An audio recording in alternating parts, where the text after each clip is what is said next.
The massive hallway of the Galactic Council stretched before Captain James Walker like a gleaming silver tunnel. His boots made soft tapping sounds against the polished floor as two alien guards escorted him toward the main chamber. The guards' energy rifles hummed softly.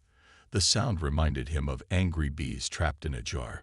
Walker kept his face neutral, though inside he felt both amused and annoyed. The guards were using weapons that could barely scratch the armor of his ship, yet here they were, acting like they were escorting some dangerous criminal. In a way, he supposed they were right. According to their laws, he was a criminal. The doors to the main chamber opened with a gentle whoosh. Walker found himself facing hundreds of alien representatives, seated in rising tiers, like some grand space opera theater. Their faces, some with tentacles, others with scales, and a few that looked almost human, all showed the same expression: disapproval. High Counselor Smith, one of the few humans on the council, stood at the center podium. Even he looked uncomfortable. Walker noticed how Smith wore the flowing robes popular among the council members instead of a standard human uniform. It seemed fitting somehow. "Captain James Walker," Smith announced, his voice echoing through the chamber. "You stand accused of operating an illegal warship in Galactic Council space. How do you plead?" Walker cleared his throat. "Not guilty, High Counselor. The Thunder Child is a registered merchant vessel with standard defensive capabilities." A ripple of what sounded like laughter, though it was hard to tell with some species, spread through the chamber. A tall, blue-skinned counselor stood up, his head fins quivering with what Walker recognized as agitation. "Standard." The alien's translator made his voice sound metallic. "Your vessel uses primitive projectile weapons, physical armor plating, and most disturbing of all, a nuclear fusion drive. These technologies were banned by the Galactic Peace Treaty over 3 centuries ago." Walker fought the urge to roll his eyes. "Counselor, with all due respect, those treaties banned advanced weapons of mass destruction. My ship's systems are simple defensive measures, mostly used against pirates and debris." Another counselor, this one looking like a cross between a praying mantis and a jellyfish, raised what might have been an arm. "We have the scan results from your inspection at Centauri Port. Your vessel's main cannon uses chemical explosives to propel metal projectiles at high velocity. This is barbaric." "It's called a railgun," Walker explained patiently, "and it's less barbaric than the plasma weapons that leave ship's crews dying of radiation poisoning." This caused an uproar in the chamber. Walker noticed Smith wincing. Apparently, mentioning the downsides of approved weapons was considered poor form. A hologram appeared in the center of the chamber, showing the Thunder Child in all her glory. Walker felt a surge of pride. She wasn't pretty by council standards. No sleek lines or glowing force fields. The Thunder Child was built for function, not fashion. Her hull was thick armor plating, scored with marks from micro-meteor impacts. Point defense turrets dotted her surface like warts on a toad. The main railgun ran along her spine like an ancient ship's cannon. "Look at this abomination." The blue-skinned counselor pointed at the hologram. "No energy shields, no gravitic drives. It uses chemical thrusters for maneuvering. The entire ship is a museum piece. It belongs in a historical archive, not in active space." Walker took a deep breath. "Those primitive chemical thrusters give us better acceleration than your gravitic drives. That barbaric railgun can hit targets at ranges your plasma weapons can't reach. And that thick armor has saved my crew more times than I can count." "This is precisely the problem," Smith cut in, probably trying to prevent Walker from making things worse. "Captain, humanity agreed to follow Council technology standards when we joined the galactic community. Your ship violates not just the letter of our laws, but their spirit. We've moved beyond such crude applications of force." Walker looked around the chamber, meeting as many alien eyes, or equivalent organs, as he could. "Have we?" Last month, the Thunder Child responded to a distress call from a Council merchant ship. Pirates had disabled their shields with a frequency scanner. One shot. That's all it took because they had no backup defenses. My ship's armor let us get close enough to drive the pirates off. That is not the point, Smith said quickly, but Walker could see his words had caused some murmuring among the council members. The fact remains that your vessel violates 37 different treaty provisions. The penalty for such violations is clear. Walker squared his shoulders. Then maybe the treaties need to be reviewed. Humanity didn't advance by throwing away proven technology just because something fancier came along. We improve, we adapt, we combine old and new. That's our strength. Your strength. The mantis jellyfish counselor's translator crackled with emotion. You speak of strength while clinging to the tools of your species' barbaric past. The Council's technology represents millennia of peaceful development. Peace through strength, Walker replied quietly. The Thunder Child has never started a fight, but she's finished quite a few. Those barbaric weapons have saved hundreds of lives, human and alien. The chamber erupted in argument. Walker stood calmly as dozens of counselors spoke at once, their translators creating a cacophony of overlapping voices. He noticed a very few, nodding thoughtfully at his words. Smith banged a ceremonial staff against the floor, restoring order. Captain Walker, this council appreciates your service record. However, we cannot allow such flagrant violations of established law to continue. You have two options. Either your vessel will be permanently decommissioned and placed in a museum, or it will be destroyed. The choice is yours. Walker felt his jaw tighten. And my crew will be reassigned to proper council vessels, of course, Smith said, as if this was a generous offer. Vessels with approved technology. I'll need time to consider the options, Walker said carefully, and to consult with my crew. Smith nodded. You have 48 standard hours to make your decision. Until then, you are confined to the diplomatic quarter. Dismissed. As the guards led him out, Walker took one last look at the hologram of his ship. The Thunder Child wasn't pretty, but she was tough, reliable, and effective. Like humanity itself, she refused to be bound by arbitrary rules about what was proper or civilized. Walking back through the silver hallway, Walker allowed himself a small smile. He had no intention of letting them turn his ship into a museum piece or a cloud of debris. The council might consider the Thunder Child primitive, but they had yet to learn an important lesson about humanity. Sometimes the old ways were the best ways, and underestimating primitive technology was a dangerous mistake. He just hoped they wouldn't have to learn that lesson the hard way. The emergency alarm yanked Walker from his sleep.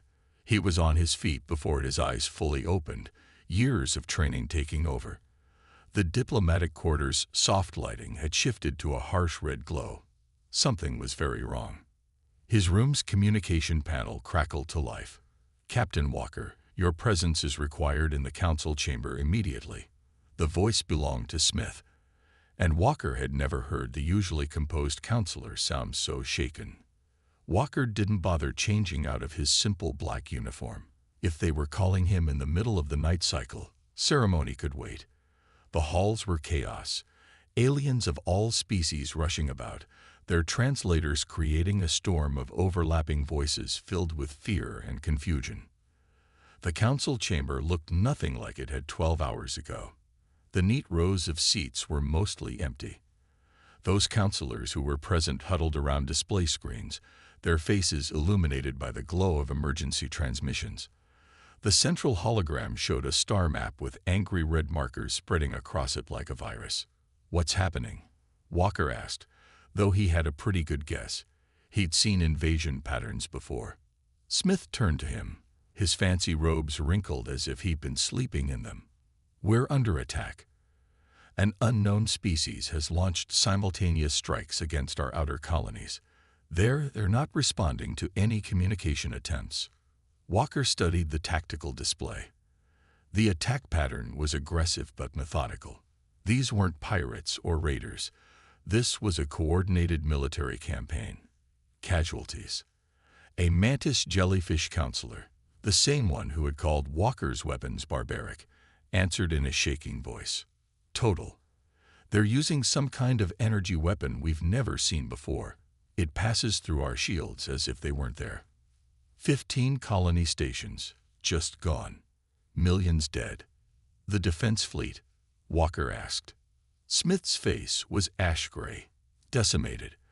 Our ships can't get close enough to engage.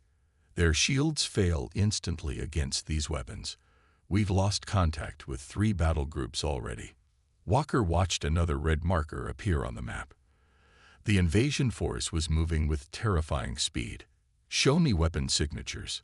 The blue-skinned counselor, who had mocked the Thunder Child, now worked the controls with trembling fingers.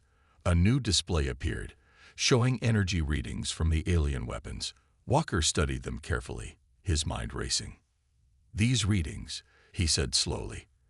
They're using some kind of focused particle beam, aren't they? Probably accelerated to near-light speed. Yes. The science officer manning the station looked surprised. How did you know? Because that's exactly the kind of weapon our shields were designed to stop. 300 years ago. Walker couldn't keep the irony from his voice. The Council banned kinetic weapons and physical armor because they were uncivilized. But you kept developing better energy shields. You forgot the basics of physics. A particle beam might pass right through an energy shield, but it'll have a hard time with good old-fashioned metal armor. The chamber went quiet as the implications sank in. Smith was the first to speak. Are you saying? I'm saying the Thunder Child's primitive armor would laugh at these weapons, Walker confirmed. The hull would heat up, sure, but nothing our cooling systems couldn't handle. And our railguns. He smiled grimly. Well, a supersonic tungsten rod doesn't care about how advanced your technology is. Physics is physics. The mantis jellyfish counselor's translator squealed in distress. But we have no ships with such defenses. The treaties. To hell with the treaties, Smith shouted, making everyone jump. We're being slaughtered out there. Captain Walker, could your ship fight these aliens? Walker nodded slowly. The Thunder Child could do more than fight them. We could win. But we'd need help. My ship alone can't be everywhere at once. What kind of help? The blue-skinned counselor asked, his earlier disdain replaced by desperate hope. I need authority to convert merchant ships, Walker said. Human ships, specifically. They all have the basic framework we need. Thick hulls, manual controls, backup systems. We can strip out the fancy council tech and install proper weapons. Give me a week, and I'll have a fleet ready. The counselors exchanged looks. Smith cleared his throat. The council would need to vote to temporarily suspend the treaties. Another emergency signal lit up the display. Another colony gone. More lives lost. To hell with voting. The blue-skinned counselor stood up. I move to grant Captain Walker emergency powers to defend council space by any means necessary.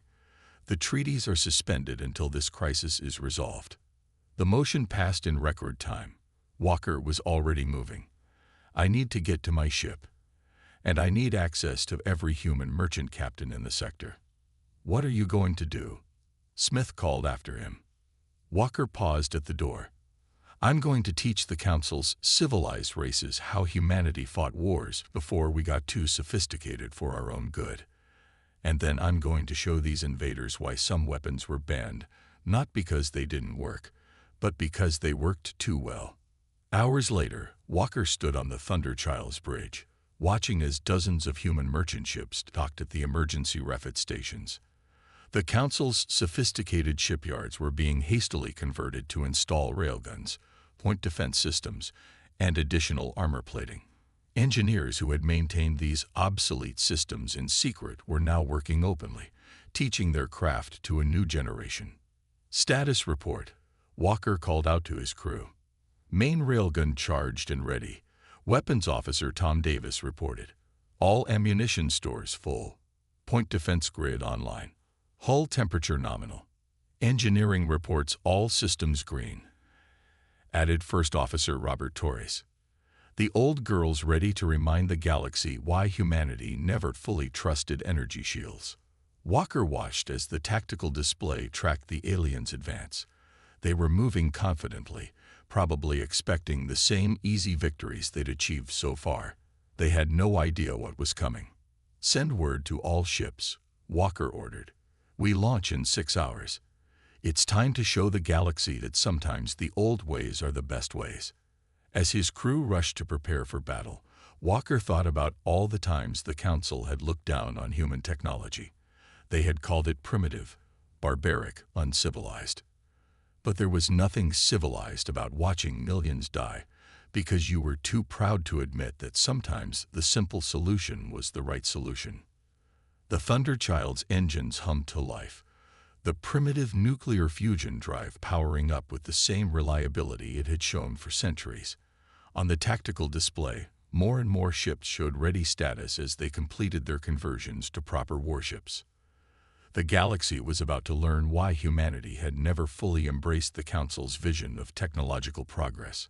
Sometimes, you needed to be able to solve a problem by hitting it really, really hard with a very fast piece of metal. Walker smiled. School was in session. Robert Torres stood before the gathered crews of 30 converted merchant ships, trying not to show his amazement at how quickly things had changed. Just days ago, these people had been hauling cargo. Now they were about to become warship crews. "Listen up," he called out to the mixed crowd of humans and aliens. "The next few hours will determine whether you live or die out there. The Thunderchild's crew will teach you everything you need to know about real space combat." The alien crew members looked uncertain. One of them, a blue-skinned engineer, raised his hand. "But we were trained on Council ships, energy weapons, gravitic drives." "Forget everything you know," Torres cut him off. "Those fancy systems won't help you now. We're going back to basics. Lieutenant Davis, show them what real targeting looks like." Davis stepped forward, holding up an old-style manual targeting scope. "This is your new best friend. When the enemy knocks out your computers, and they will, this backup system will keep you fighting. No automation, no AI assistance. Just your eyes, your hands, and good old geometry." The training continued through the night cycle. Walker watched from the command deck as his crew taught the others how to operate physical weapons, maintain mechanical backup systems, and fight without relying on shields. The Council observers looked horrified at first, then increasingly interested as they realized how effective these primitive methods could be. "Captain," one of the Council observers approached him, looking troubled. "These techniques, they're so hands-on. Our crews are used to letting computers handle everything." Walker nodded. "That's the problem. Your ships are too dependent on single systems. One hit to disable your shields, and you're helpless. Our ships can take a beating and keep fighting. When the main systems fail, we switch to backups. When those fail, we got manual controls. We never stop fighting until we're actually dead." The observer made notes on his tablet. "And these projectile weapons, they're so simple." "Simple works," Walker replied. "You can't hack a chunk of metal moving at supersonic speeds. You can't jam it with electronic warfare. Physics is physics." Down in the hangar, Mary Wilson, the Thunderchild's chief engineer, was teaching the converted crews about armor maintenance. She stood next to a massive piece of hull plating, running her hand along its scarred surface. "This isn't just metal," she explained to her wide-eyed audience. "It's layered composite armor. When a beam weapon hits it, the outer layer ablates, turns to vapor. That takes energy away from the beam. Each layer does the same thing. By the time anything gets through, it's too weak to do real damage." One of the alien crew members touched the armor hesitantly. "But it's so heavy. The power needed to move it. That's why we use fusion drives," Wilson grinned. "Sometimes you need raw power more than elegance. Council ships are like dancers, graceful but fragile. Our ships are like boxers, tough, strong, and hard to kill." In the weapons bay, Davis was demonstrating the railgun systems. "These aren't the coil guns your history books talk about," he explained. Modern materials make them far more powerful. Each round is a depleted uranium penetrator with a tungsten carbide cap. When it hits a ship, it doesn't care about shields or armor. It goes straight through, causing massive internal damage. The training continued, hour after hour. Walker moved between the groups, watching as his crew passed on generations of human combat knowledge. They taught the alien crews how to fight without computers, how to keep their ships running with minimal power, and most importantly, how to think like humans. "You have to understand," Walker told a group of captains, "these invaders expect you to follow Council doctrine. They expect you to rely on shields, to retreat when your main weapons fail. We're going to surprise them. When they hit you, you don't run. You get angry. You get closer. You hit back harder." In the mess hall, during a brief break, Torres found Walker staring at the tactical display. The red markers showing enemy positions had spread further, but they were slowing down, probably consolidating their gains. "They're getting cocky," Torres observed.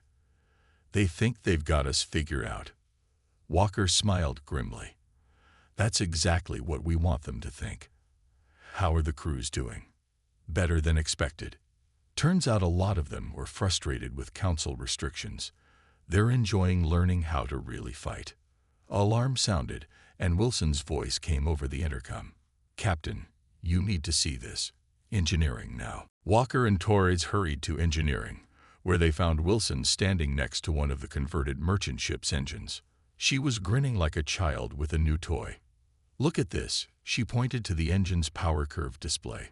"These merchants have been running their fusion drives at quarter power for years to comply with Council regulations. At full power, they're actually faster than the Thunderchild." Walker whistled softly. "Can the hulls take that kind of acceleration?" "They're overbuilt by Council standards." Wilson nodded. "They all have emergency acceleration compensators too. Not technically legal, but most human captains kept them installed anyway. Smart people. Merchants." "How long until the fleet is ready?" Torres asked. Wilson checked her tablet. 4 more hours for basic training. The weapon installations are done. We can't make them experts, but they'll be able to fight." Walker looked around at the bustling activity in engineering. Council technicians worked alongside human engineers, learning systems that had been forbidden for centuries. On the practice ranges, alien gunners were learning to track targets without computer assistance. In the command centers, captains were studying tactical maneuvers that would have gotten them arrested a week ago. "Send word to all ships," Walker ordered. "Combat drills begin in 1 hour. I want everyone to experience what real combat feels like before we face the enemy." As the crews scrambled to their stations, Walker felt a fierce pride. The Council had tried to make humanity forget its warrior past, to embrace a more civilized way of fighting. But they had never understood. Humanity hadn't kept these old weapons out of stubbornness or tradition.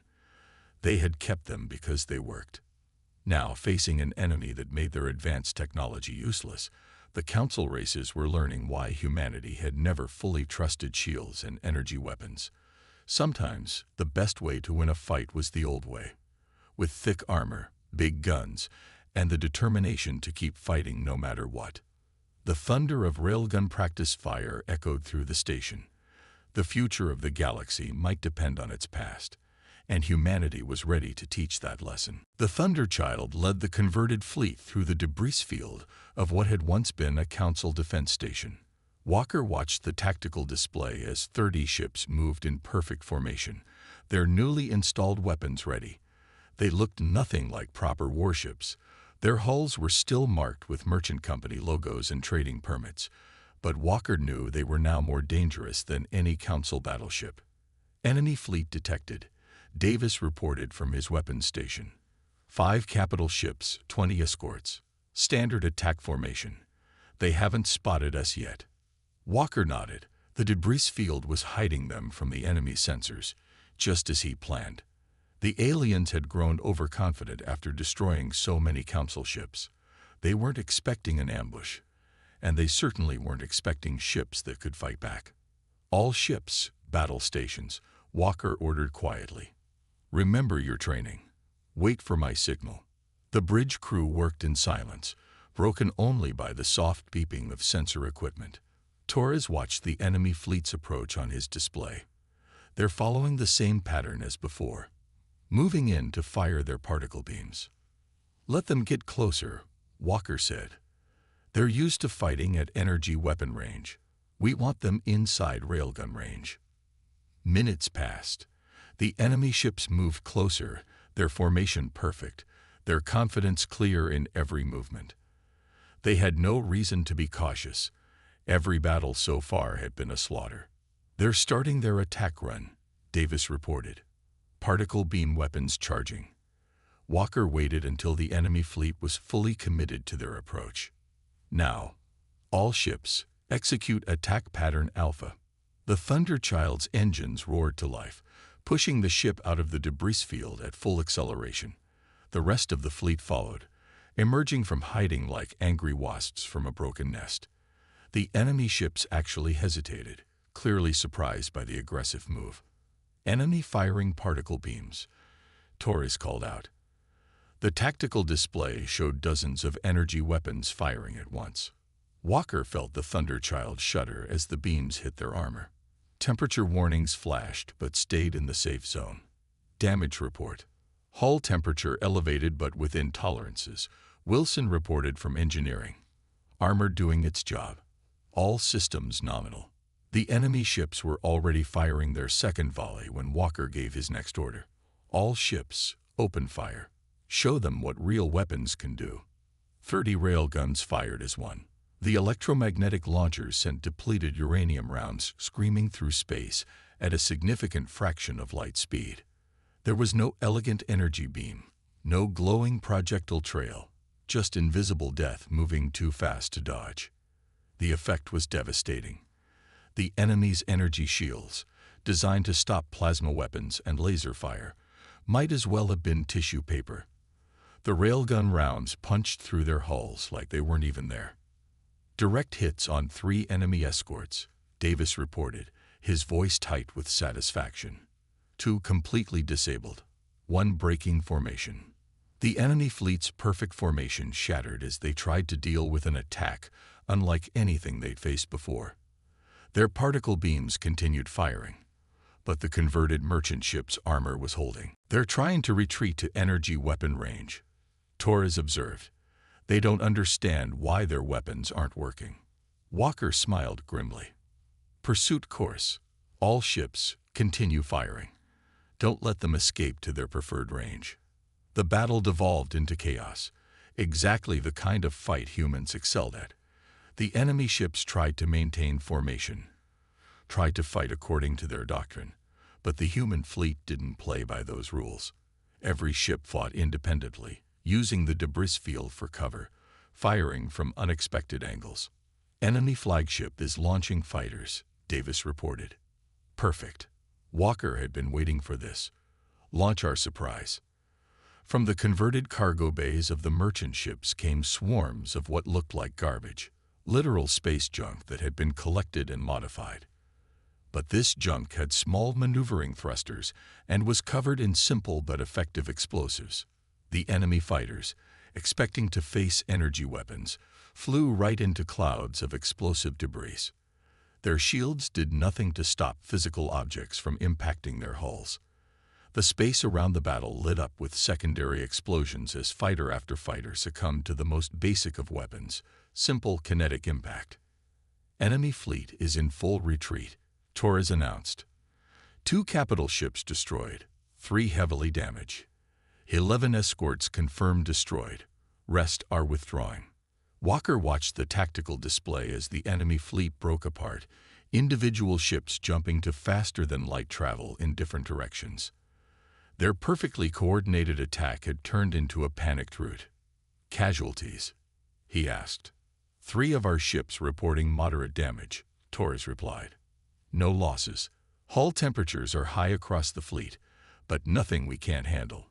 The armor held. Walker looked around his bridge. His crew was tired but triumphant. They had just proven that humanity's obsolete weapons were still deadly effective. But more importantly, they had shown that the Council's reliance on sophisticated technology had become a weakness. "Send word to all ships," he ordered. "Well done. Return to base for repairs and rearmament." This was just the first battle. There will be more. As the fleet regrouped and began the journey home, Walker received a transmission from one of the alien captains who had been trained to use the converted ships. "Captain Walker." The alien's voice was filled with wonder. "I never understood before. We thought your weapons were primitive because they were simple. We were wrong. They are elegant in their simplicity. There is beauty in their effectiveness." Walker smiled. "That's something humanity learned a long time ago. The most elegant solution isn't always the most advanced one. Sometimes the old ways are the best ways."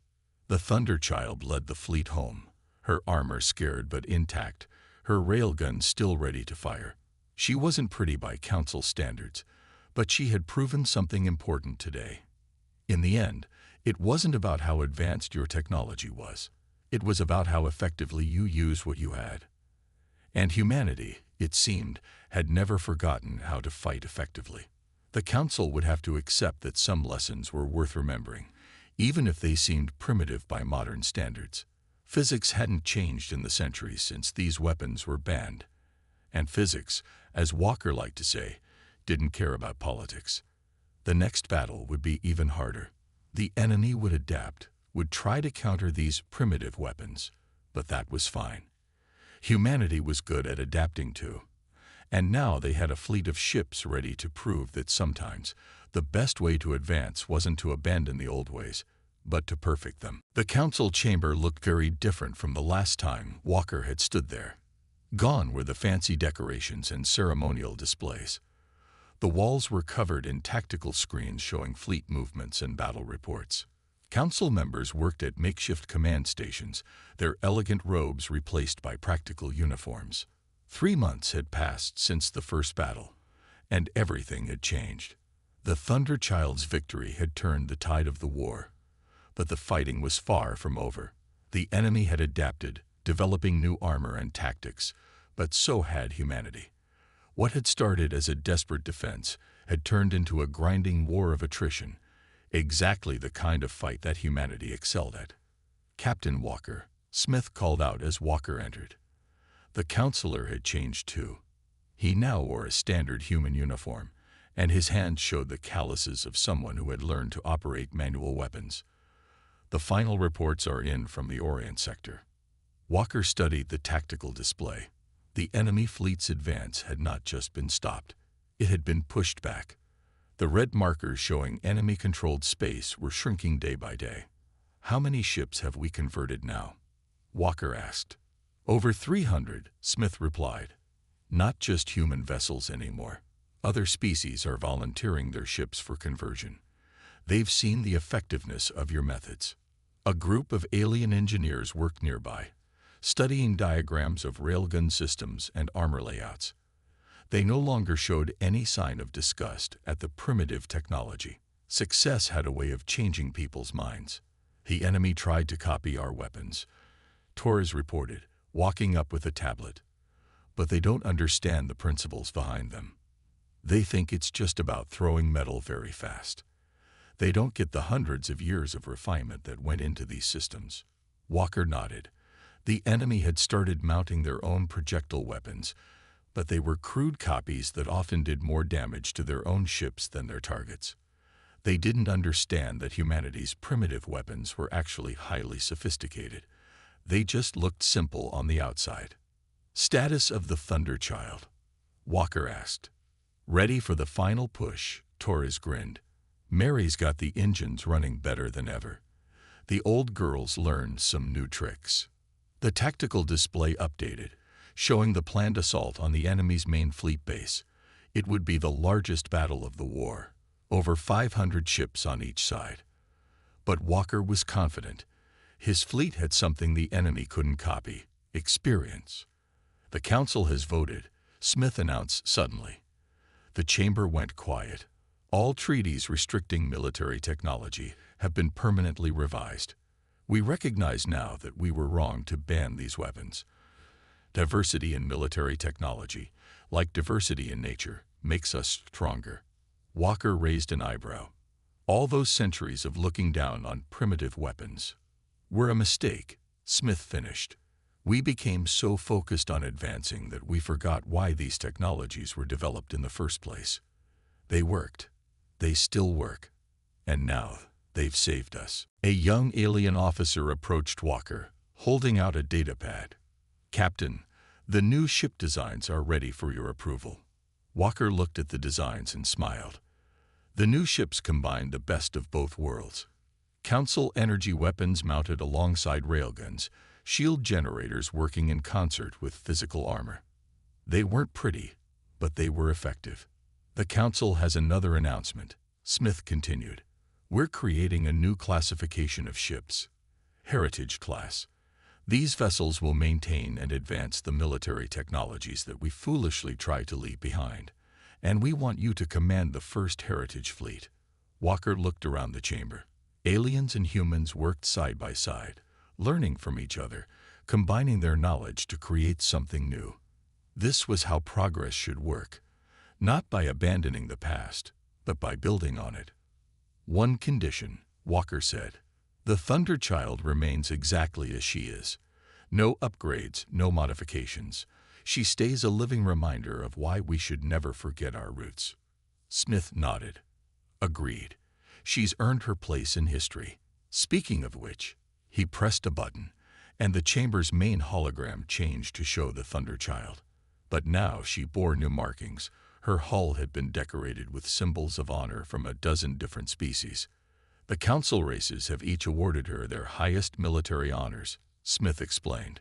"She's the first ship in history to receive such recognition from every Council member." Walker felt a surge of pride. His primitive warship had changed the galaxy's understanding of military technology. But more importantly, she had taught them all a valuable lesson about progress. Sometimes moving forward meant remembering what worked in the past. "The enemy is sending peace envoys," Torres reported, checking his tablet. "They're asking for terms. Apparently, they've decided that fighting primitive humans isn't worth the cost." Walker smiled. "Send them our terms, but make sure they understand. If they break the peace, we won't hesitate to show them just how effective primitive weapons can be." The Council chamber buzzed with activity as preparations began for the peace negotiations. Walker watched as his crew members taught alien officers about weapon maintenance, tactical doctrine, and the importance of redundant systems. The knowledge that humanity had preserved for centuries was finally being shared openly. "You've changed everything," Smith said quietly. "Not just our military technology, but how we think about progress. We thought we were so advanced, but we had blinded ourselves to simple truths." Walker thought about all the battles, all the lives saved, because his ship had maintained those obsolete weapons. "The most advanced solution isn't always the best solution," he said. "Humanity never forgot that, and now neither will the galaxy." As if to emphasize his point, the Thunder Child's image rotated slowly in the hologram. Her scarred armor told the story of dozens of battles, each mark a testament to the effectiveness of primitive technology. She wasn't just a warship anymore. She was a symbol of the importance of remembering where you came from, even as you move forward. The galaxy had learned its lesson. Progress wasn't about abandoning the past. It was about building on it, combining old and new, finding the right tool for each job. Sometimes that meant energy weapons and shields. Sometimes it meant armor and railguns. And sometimes it meant having both. Walker touched the Thunder Child's image one last time before heading to prepare for the peace talks. His banned warship had shocked the world, but more importantly, she had changed it for the better. The future would be built on understanding both the old and the new, and humanity would help lead the way. After all, that's what humans did best. They adapted, they learned, and they never forgot what worked. The galaxy was finally learning to do the same.